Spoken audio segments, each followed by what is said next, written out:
Did you ever hear the story of Ann Dowd? When she was a young actress, 30 or so, she was on her way to her waitress job. Black pants, white shirt, black tie. We've all been there, of course. On this particular night, there were several limousines parked outside the theater across the street. She looked up at the marquee and it said, "About Last Night," starring Elizabeth Perkins, who was her classmate. So Anne was going to go wait tables, and her classmate Elizabeth was going to the premiere of her film that would launch her into stardom. Totally defeated, Anne got through her shift. She went home, sat on her porch, and wept.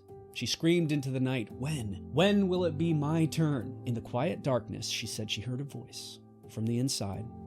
It was calm and warm. It said, "It will all be fine.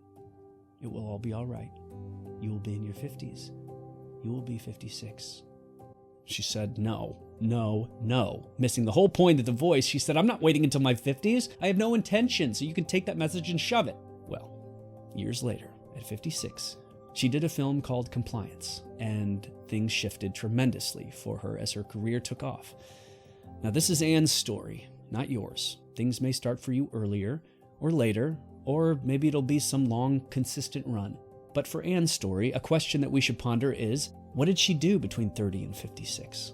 Well, she worked, traveled, performed, she met new people, she did new things, she kept going, kept training, and most importantly, she allowed time to do its thing. I often wonder how my path would be if I just pretended I knew it was all going to work out. When I have that type of faith in the system, in myself, things become easier. Now, it took a long time, but I now understand that all things happen for a very specific reason and in its own time. Then, when I'm ready for the opportunity, it will be given. It's a lot easier than wresting satisfaction and happiness from this business. When you allow your path to unfold, it feels like you're floating down a river rather than swimming upstream. Look at today's challenges with tomorrow's eyes. Find survival stories like this. Find the poetic, romantic struggle that you encounter every single day and use it as fuel for your story.